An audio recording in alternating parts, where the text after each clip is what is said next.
Et c'est à la fin d'un de ces métros qu'il nous a gratifié de cette célèbre phrase devenue légendaire, boire ou conduire, il faut payer. Non, c'est payer ou boire, il faut conduire. Ah, payer ou boire, il faut conduire, c'est pas beaucoup mieux.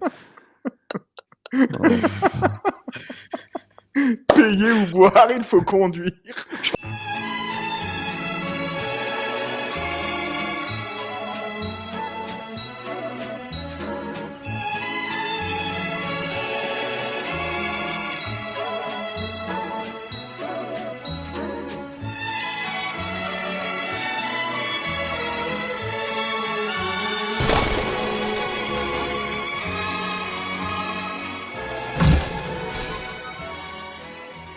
Hello to you. Bienvenue les amis dans un nouvel épisode du coffre. Enquête, les petits enfants, c'est l'heure du coffre enquête.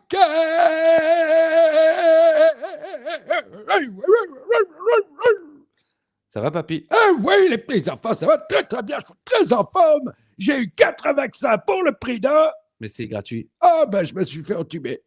Bah oui. Eh, c'est pas la première fois, je te rassure. Tu veux que je te raconte la première fois que j'ai... Non, papy, c'est bon. Non. Pour 40 000, on va s'arrêter là. Ah, bah c'est parfait. Allez, je vais aller les dépenser en prostitution. Non, bah merci, papy. On va passer immédiatement à l'émission. On va faire plus rapide en intro. Hein, papy est vieux, papy est heureux et c'est déjà pas mal. Mes amis, nous sommes comme chaque semaine en compagnie du grand représentant de Planet Raw, la chaîne de toutes les découvertes, de Wrestling Clinic, la chaîne de toutes les reviews et des dossiers catch. Il est là avec son hoodie qu'il refuse d'envoyer jusqu'à mon petit patelin. Mesdames et messieurs, Yann de Colby. Bonjour Yann. Bonjour Christophe, bonjour Alain, et t'as qu'à te rencarder avec Alain pour récupérer tes fringues gratuites. Alors que certains auraient dit Taka Michinoku. Et de l'autre côté, nous avons le grand représentant du garage Ichterz, ouvert du dimanche au dimanche. Il vient pas bosser le lundi ici, mais pas le samedi parfois. Il est également le roi des chiffres, le roi des débats. Mesdames et messieurs, représentant également de Wrestling Clinic, voici Alain de Ichterz. Alain, bonjour. Salut Christophe, salut Yann, salut à tout l'univers d'Ajus. Ravi encore une fois de vous rejoindre aujourd'hui pour un nouvel épisode du Coffre à Catch. Ah ouais. Alors, mes amis, on est parti pour un épisode. Je ne vais pas donner la date, j'allais le faire immédiatement et voler une partie de la gimmick d'Alain. Avant toute chose, Alain, oui. Présentation de l'épisode à venir. Alors, avant la présentation de l'épisode à venir... Ah, oula.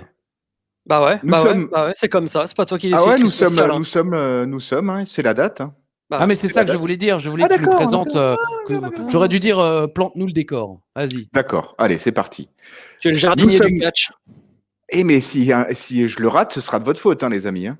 Non, Nous jamais. sommes aujourd'hui le 24 octobre 2006, devant 1,8 million de téléspectateurs, en direct de la Villa Randon, Saint-Louis, dans le Missouri. Oh, ici Dom. On est dans le Missouri ou dans le Mycoléoptère? Jusque-là, c'était une totale réussite. Mesdames et messieurs, avant le résumé de l'épisode à venir, il est temps déjà. 2 segments de suite pour Alain Ichterz. C'est un petit peu comme à l'époque où Raw commençait avec un segment de Triple H, puis un deuxième segment de Triple H, 2 pour le prix d'un. C'est pareil au garage Ichterz. Vous achetez une roue, on vous donne la deuxième. Et un lave-vitre de chez Karcher. Ah non, ça c'est chez Carglass.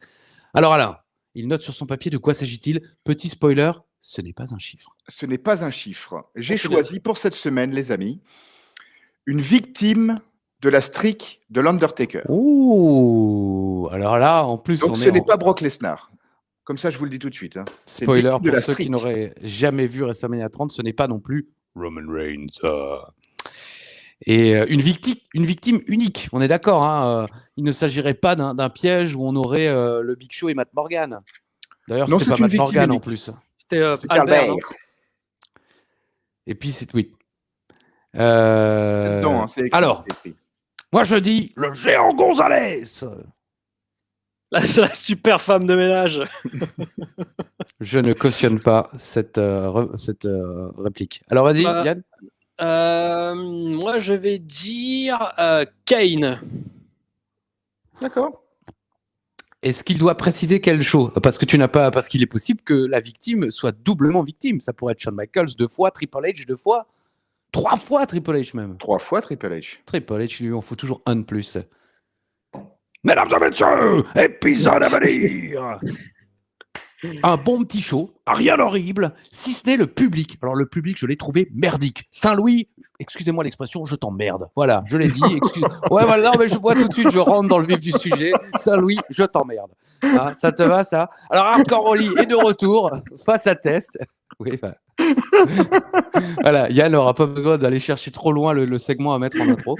CM Punk va prendre un cours face à Striker et Rob Van Dam a encore et toujours le Big Show sur sa route. Est-ce que vous êtes d'accord avec moi? Ah bah, sur le résumé de l'épisode à venir, oui, bien sûr. Évidemment, on est d'accord avec toi. Et sur la ville? Et sur la ville, Philippe? Ouais. Moi, ça m'a pas frappé plus que ça. L'emmerdement de Saint-Louis, j'ai envie de dire. D'accord.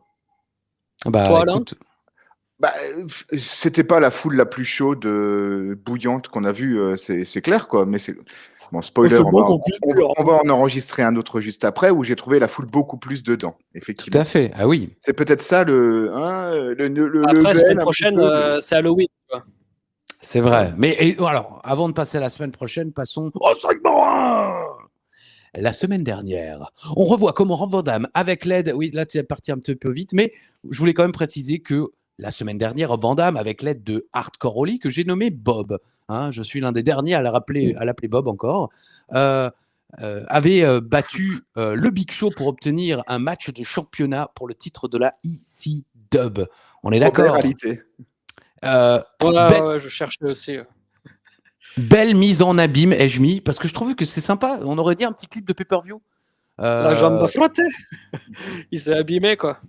Alors, bon, mesdames et messieurs, on fait l'émission ensemble. Hein. Après, les deux autres font leur route ensemble, comme sur France Bleu Alsace. Mais je trouve que ça donne vraiment de l'importance à l'histoire. Et ça aurait été sympa de montrer le chemin que Rob Van Dam a parcouru depuis la perte du titre. Ça aurait été sympa qu'il rajoute des petites images de chaque superstar un peu moindre qu'il a dû battre avant d'arriver au Big Show. Mais bon, voilà. Segment numéro 2. C'est le moment, c'est l'instant. Yann, tu peux y aller. Balance, vas-y. Live from St. Louis, Missouri. One of a kind. On débute avec Rob Van Dam. Styles insiste qu'il a été victime du South Philly Screwjob. Quand vont-ils se rendre compte que ça ne prend pas pour l'instant, en tout cas, pas cette semaine. Rob Van Dam a réussi ce que personne n'avait réussi à faire. River les épaules du Big Show. Le match pour le titre, c'est quand? C'est où? Demande Taz. Très très discret chant RVD. C'est là où je me suis direct dit, tiens, Saint-Louis n'est pas réveillé aujourd'hui. Parce que ça commence RVD, RVD, RVD. Voilà. Rob Van Dam fait style, ouais, quelqu'un la semaine dernière a battu le Big Show, un truc incroyable, un truc de fou, et c'est moi qui l'ai fait. Zéro pop. Tout le monde s'en tamponne. Je me suis même dit, c'est dommage que Rob Van Dam arrive au sommet dans cette salle. Parce qu'il y a 2-3 semaines de ça, c'était encore des ovations de ouf. Là, les gens s'en fichent. Moi, ça m'a... Ouais. Ah oui, d'accord. Moi, je me suis dit, putain, les mecs, quoi, encore une semaine de plus à lui refaire un énième piège pour qu'une énième fois, il arrive à surmonter tous les obstacles et les machins. Et attention, parce qu'au bout d'un moment, c'est quand même, je trouve, contre-productif. Et à la fin de l'émission, ça ne l'était pas. Mais lors de ce segment, je me suis dit, clairement, ça me saoule, quoi. Filez-lui le match pour le titre, faites-le gagner ou je sais pas quoi, mais arrêtez de faire ça chaque semaine parce que ça saoule un petit peu, quoi. Moi, je me suis noté qu'on était un petit peu dans le même schéma que dans la feud Big Show Sabu et que on sent venir le truc, en fait, quoi. C'est un petit peu ça qui est dommage. Effectivement, Sabu, maintenant question pour vous deux. Quand Sabu avait fait, Sabu n'avait jamais rivé les épaules du Big Show? Bah, non, il était pas. Il avait saigné comme un porc, non? C'était pas, il avait pas. Non, je crois qu'il a perdu tous les matchs. Après, je peux vérifier en remontant puisque j'ai désormais 59 pages de résumé de show EC-Dub dans mon fichier texte. Je vais remonter, vérifier. Cela dit, je voulais quand même préciser que on s'attend à ce qu'un truc arrive et le truc en question, c'est Paul Heyman qui vient justement annoncer à Rob Van Dam qu'il a une étape de plus. On se croirait dans ce célèbre film de Bruce Lee où il doit gravir les étages où il finit face à Karim Abdul-Jabbar, si je ne me trompe pas. Très très bon film. C'est le film d'ailleurs, je crois, le dernier. Enfin, quand je dis ce genre de choses, je me plante. Donc je ne dis rien. Mais voilà. Quoi qu'il en soit, il y a ce soir un ladder match. Voilà. Je vous laisse débattre. Je remonte un petit peu dans mes archives pour voir si je retrouve Sabu qui gagne. Alors effectivement, Paul Heyman annonce à Rob Van Dam que son étape de plus à franchir, ça va être un match de l'échelle, vu qu'il aime bien les matchs de l'échelle. Il accroche, ça j'ai trouvé ça vraiment chouette, le fait qu'il accroche tout de suite en début de show le contrat pour le match de l'échelle. Bon, comme dit, là, on est sur après un schéma classique avec un general manager ou un président heel qui veut mettre des bâtons de berger dans les roues d'un face. C'est pas, moi, ça m'a pas plus choqué que ça. Effectivement, ce qui est chiant, c'est la redondance. On est dans le même schéma. Non, tu auras pas de match, non truc, non de machin. Voilà. Et puis ensuite, en plus, à la fin, il lui dit, bah voilà, tu auras des obstacles extrêmes. Et puis, tu as Ekel et Jekyll qui vont immédiatement, la sécurité de Paul Heyman, qui vont immédiatement attaquer Rob Van Dam. Et Rob Van Dam qui les rosse en 41 secondes. C'est un peu. Voilà. Ils sont pas très crédibles, hein, Ekel et Jekyll, là, Non, ils servent à rien. Sécurité, ouais. Surtout que à ce moment-là, quand Paul Heyman il fait monter le contrat, il dit très clairement, si tu veux affronter le Big Show, il faut que tu chopes ce contrat. Comme Oui. le Big Show il est pas là et qu'il a réussi à disposer des deux mecs en 30 secondes, tu pètes la gueule à tout le monde, tu cherches l'échelle et tu le chopes maintenant. Ou alors tu lui prends carrément des mains. Hop, c'est bon. Voilà. Ou alors voilà, ouais, tu le fais monter l'échelle et là tu as le Big Show qui arrive comme un dératé, comme on dit dans le Missouri d'ailleurs, et il le pousse de l'échelle juste au dernier moment pour pas qu'il chope le contrat, mais au moins montrer que pas ce travers qu'on a actuellement, que tous les faces réfléchissent jamais et ils se font avoir par tout le monde et ils essayent pas de.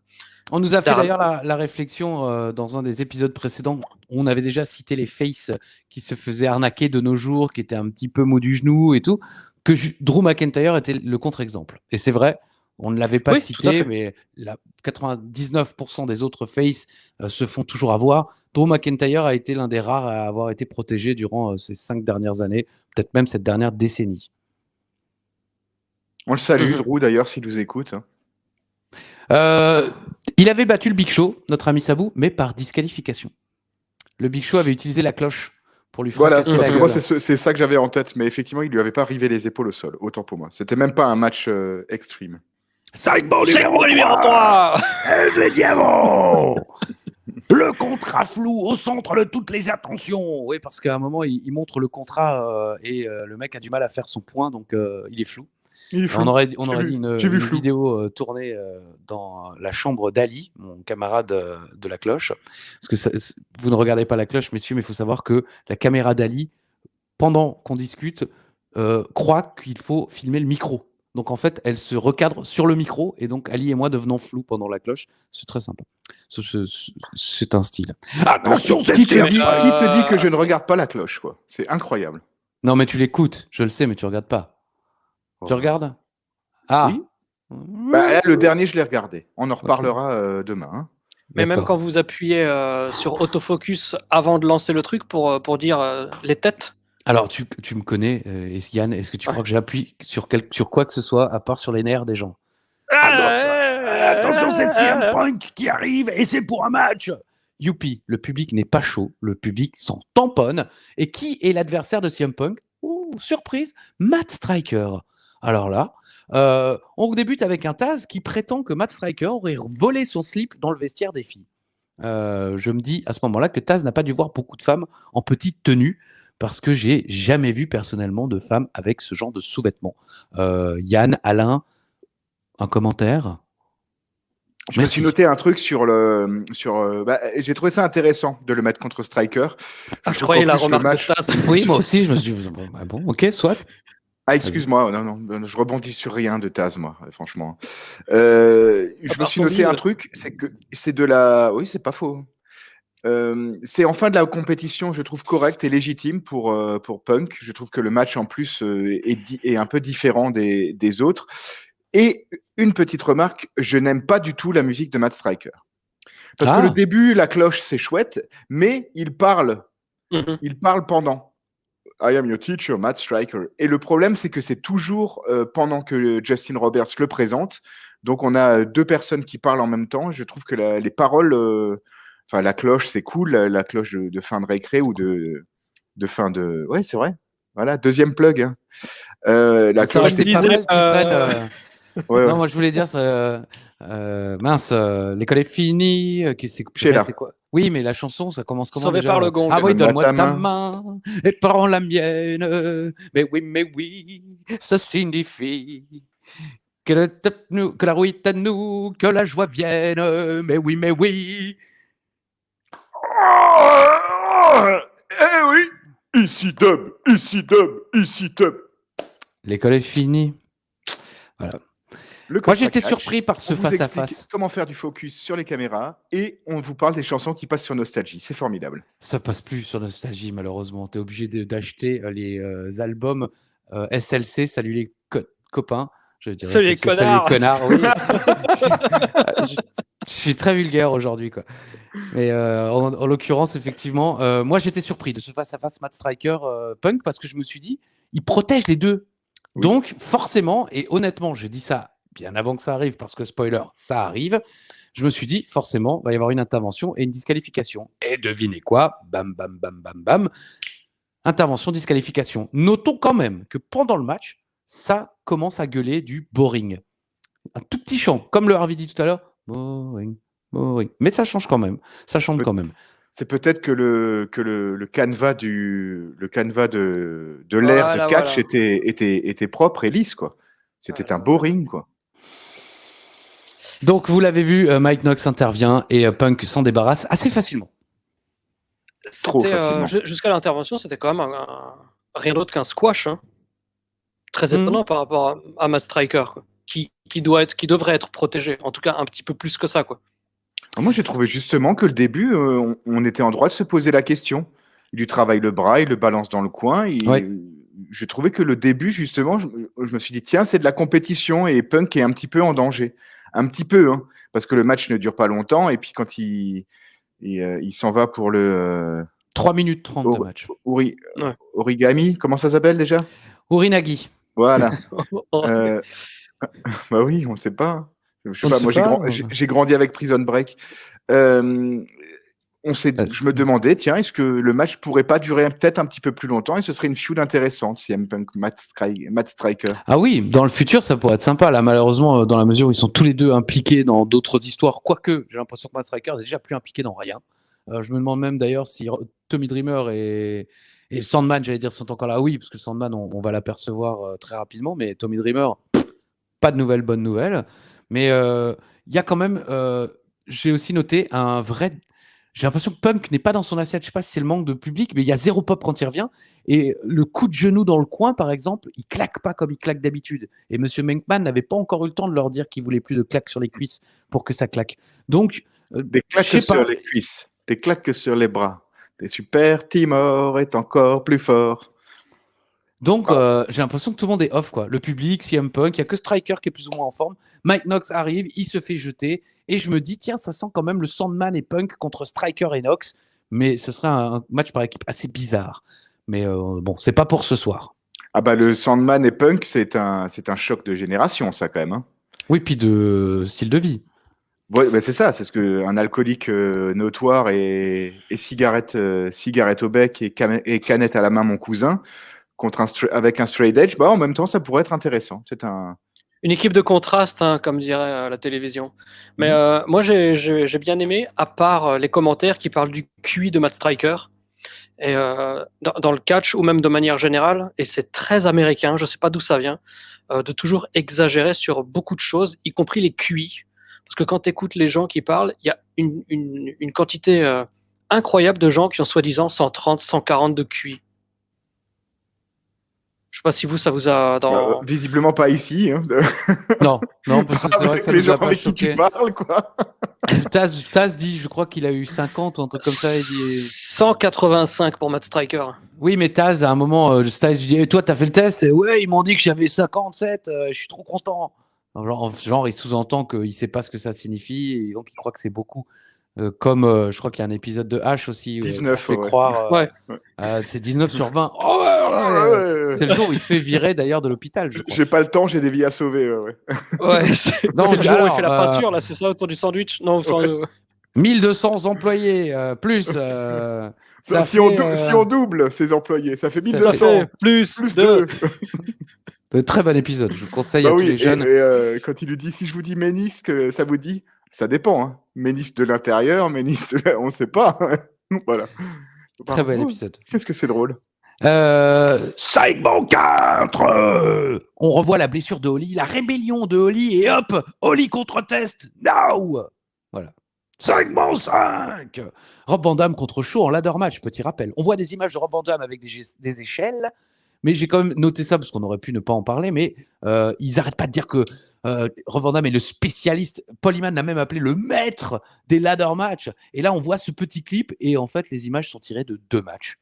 Rob Van Dam contre Sabu, ici même à la IC Dub, l'un des meilleurs matchs de l'histoire de la IC Dub. On vous l'a compté Il le perd, et hein, on ce vous l'a match, hein. conseillé. Et en plus, c'est vrai, il le perd. Il Et le Rob perd. Van Dam à WrestleMania dans un Money in the Bank qu'il gagne, bien sûr, puisque ça lui permet ensuite d'utiliser la mallette et de devenir champion. Mais enfin voilà, je trouve que Ce serait Rob Van Dam- intéressant de voir combien. Il en a fait beaucoup des matchs de l'échelle, Rob Van Dam. Je me souviens qu'en février 97 ou un truc du genre, il y avait... Jeff Hardy. Non, ouais, c'est pas en février 97, mais oui, Jeff Ouais. Hardy à Vengeance, 2001. SummerSlam.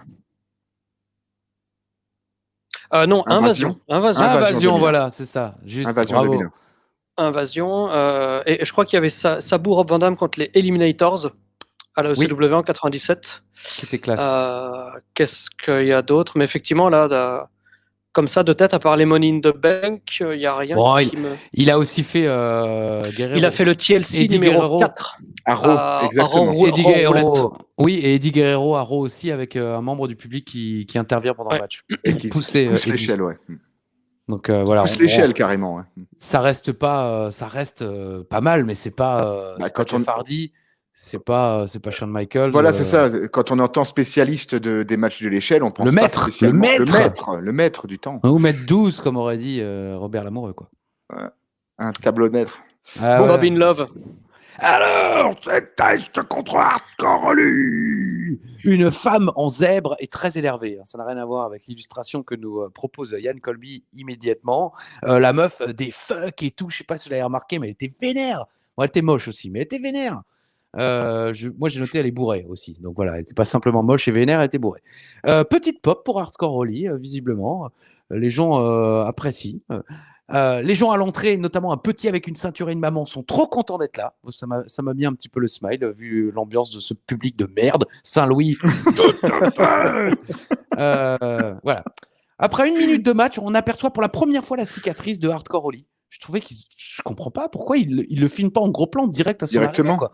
Ouais. Elle est suffisamment impressionnante. On Ouais, voit mais beaucoup elle a plus. déjà bien cicatrisé. Hein. Oui, c'est vrai. Très bon Mais on la travail des voit médecins. encore, et je trouve qu'on filme beaucoup plus les boutons dans le dos de test que la cicatrice de Hardcore Holly, quoi. Tout à fait. Alors, Catherine Deneuve. Putain, j'en ai aucun qui vient. Je rate ma blague.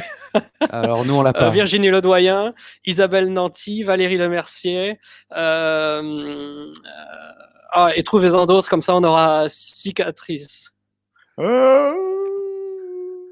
Si. Allez, je la mets, c'est que j'ai le pouvoir. Ici, Dub Ici, Ah bah ouais. Dub Ici, Dub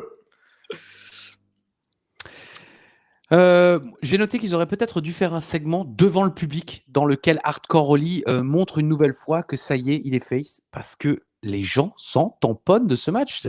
Ça m'étonne que vous ne ayez pas remarqué. Ils s'en fichent complètement. Et pourtant, Hardcore Holly tente d'aller les chercher. À un moment, il reprend la meuf, voilà, comme ça, là, comme dans un bon show français. Normalement, tu as tout le public qui part avec. Là, rien du tout. Avec moi. Par exemple, on sent l'expérience de The Answer. Yann Colby, c'était son surnom. Souplesse de l'intérieur vers l'extérieur. C'était le code.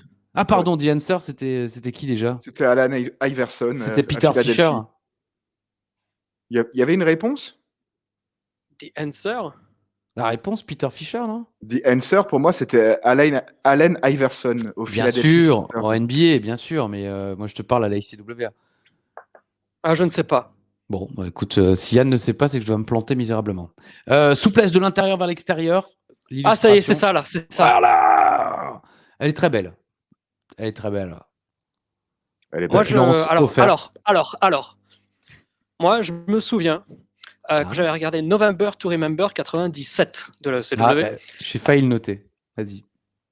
Parce que dans le match Chris Candido, Tommy Rogers, Ouais. il y a une souplesse vers l'extérieur du ring. Ouais. Comme ça. Et lorsque je l'avais vu, je m'étais dit, oh la vache, mais c'est incroyable, c'est la première fois que je vois ça. Ouais. Sauf que Mais non. lors de SummerSlam 95, avec Oui. Skip contre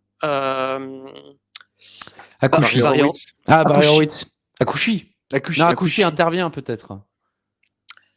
je ne sais plus. Akushi. En tout cas, à SummerSlam 95, Ouais, eh ben, Chris Candido, Skip fait déjà ce même spot. Voilà. Eh ben, j'ai eu le même cheminement, sauf que je n'avais plus dans ma tête le SummerSlam 95, donc j'ai décidé de ne pas le mettre dans mes notes. Donc je te félicite d'avoir retenu le premier, mais je me suis dit, je vais dire que c'était la première fois que je l'ai vu, mais je sais que non, parce que je me souviens finalement m'être rendu compte que non. Mais voilà, bravo. Il y a un côté mi-génial, mi-dramatique à se souvenir quelle prise qui a fait dans quel show il y a 25 ans, alors qu'on n'est pas capable de se souvenir si Sabu a battu le Big Show alors qu'on a reviewé tous les trucs il y a moins de 2 mois. Quoi. C'est vrai, oui, et puis bon, moi je me souviens pas ce que j'ai bouffé hier soir.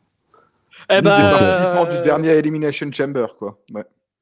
Ah oui, carrément, oui. Non, alors Yann avait certainement une vanne dégueulasse, et c'est la publicité. Donc, Hop pendant là la pub, Test a repris la main Michel. avec des projections dans le poteau à l'extérieur.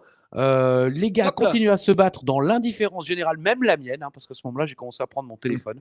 Donc, je ne sais pas du tout ce qui s'est passé, si ce n'est que Test s'écrase les testicules dans le coin. Les testicules, évidemment, pour ceux qui savent, les ce sont les holisticules. testicules.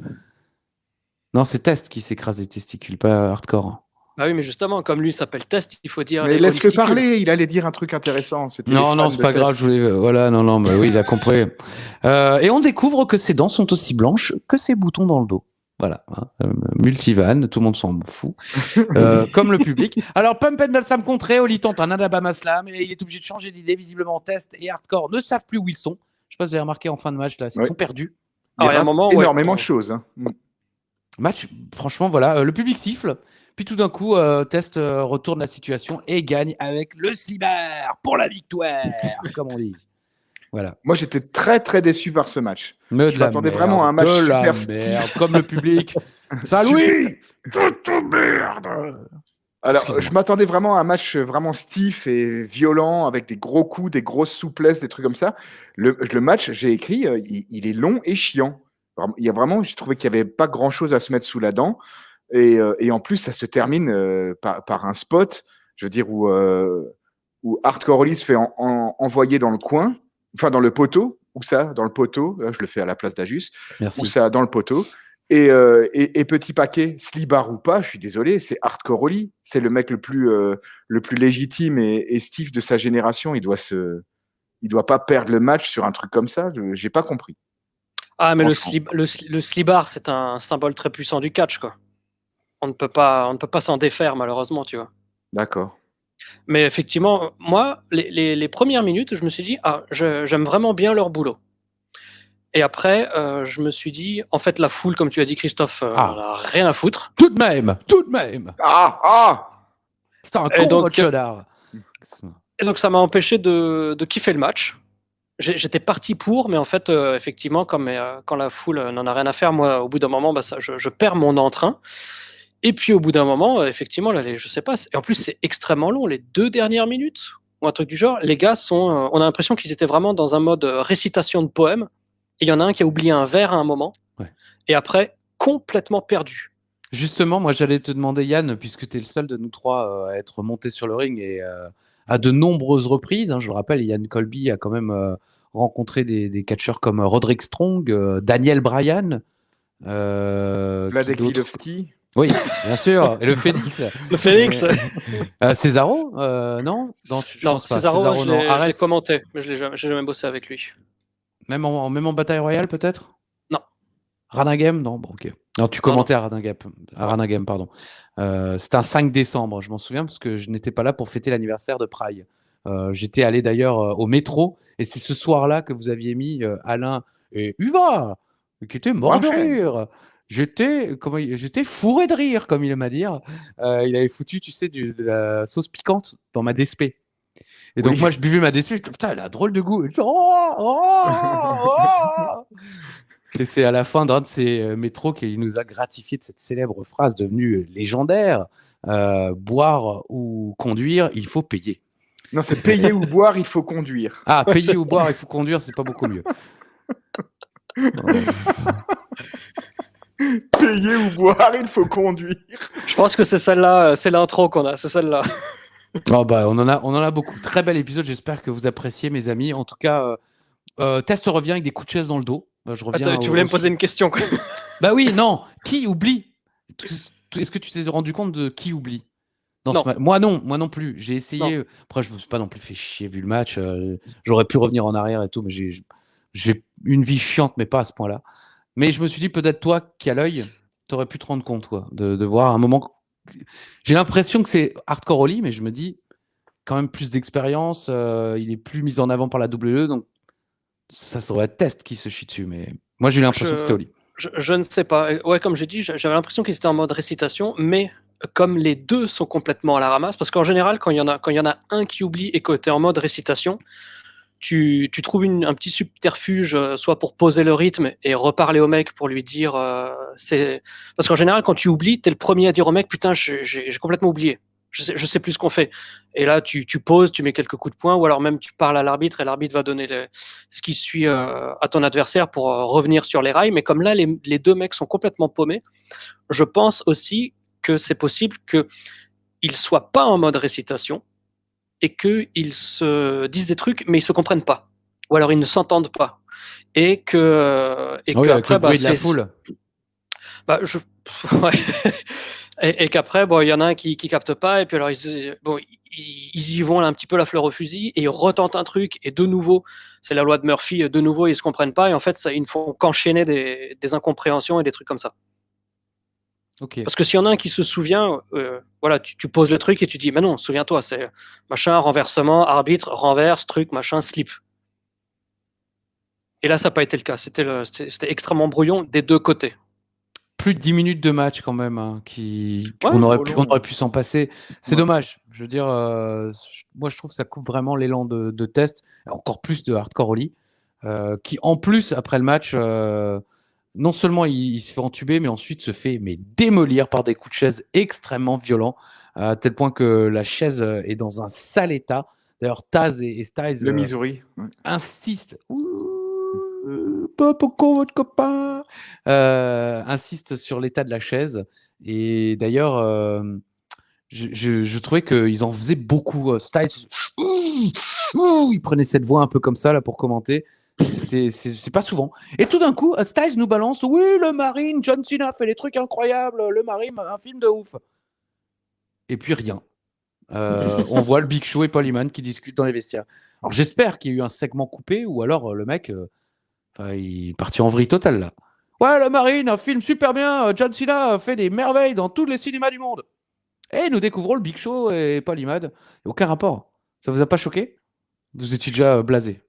Bah, Ouais, moi, j'ai pas aimé ce probablement. match, donc j'ai déconnecté. Et en plus, comme ça, vous avez toute l'histoire. J'ai ma connexion sur cet épisode qui plantait tout le temps. Donc ça figeait, comme dirait David, toutes les. Moi j'aurais dit Guirec, mais bon, évidemment personne. Ça figeait toutes les minutes, un truc comme ça. C'était long à regarder cet épisode. Et bizarrement, le suivant que j'ai regardé par la suite, bien sûr, ça n'a pas planté. Donc mon WWE Network ne voulait pas que je regarde cet épisode hier soir. Donc voilà, j'ai pas trop aimé ce match et j'ai pas trop aimé cet épisode de ce fait.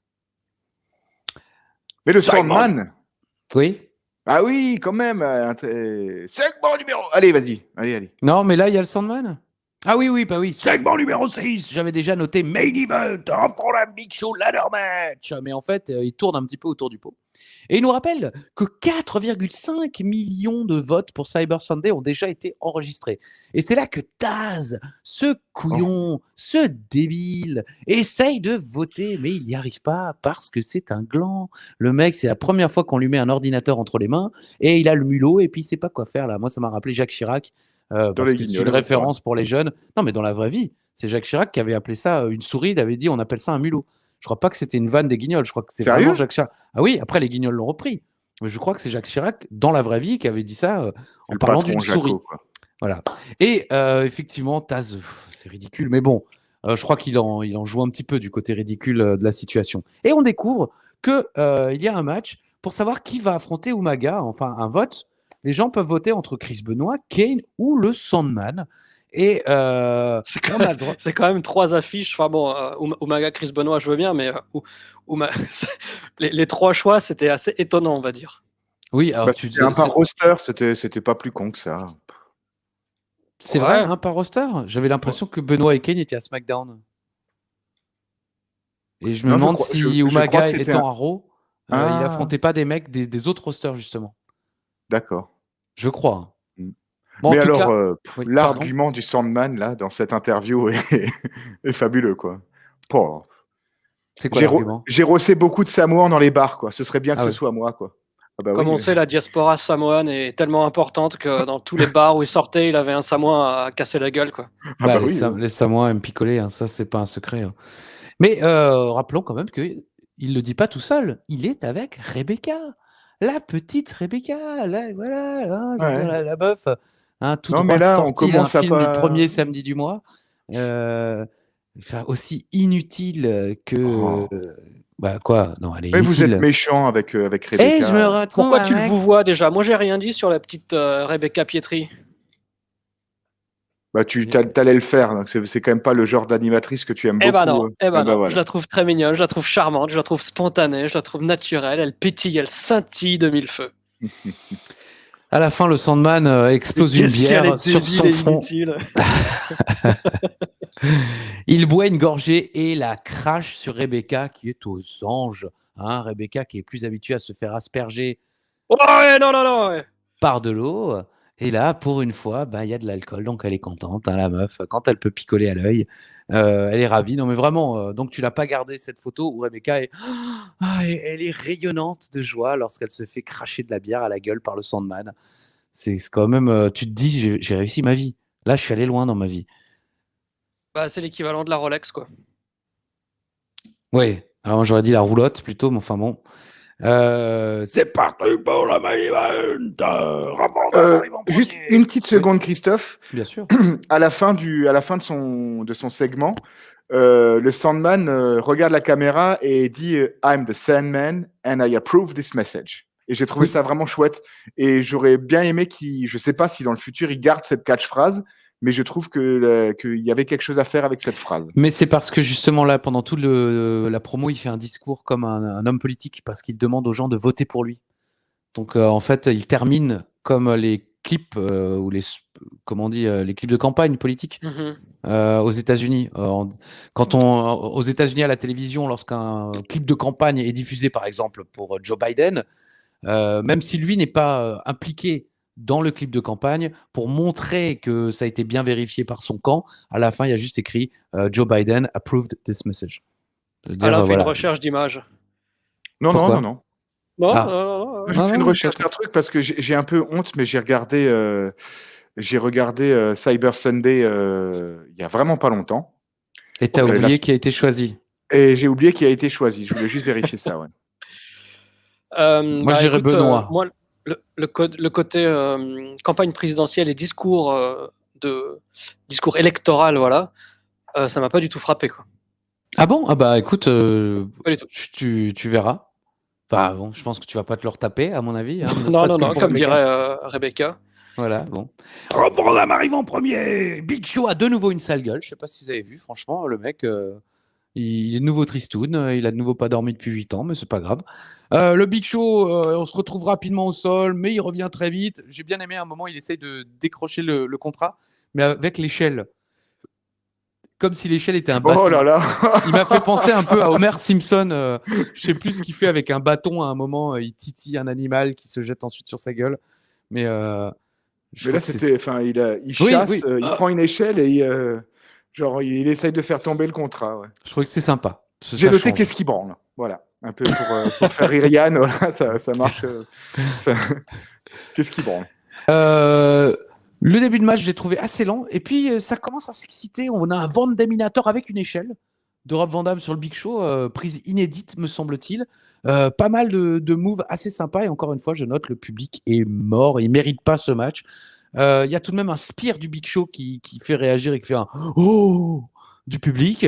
Rob Van Dam se retire d'une échelle alors que le Big Show faisait sa Vader Bomb descendre du coude.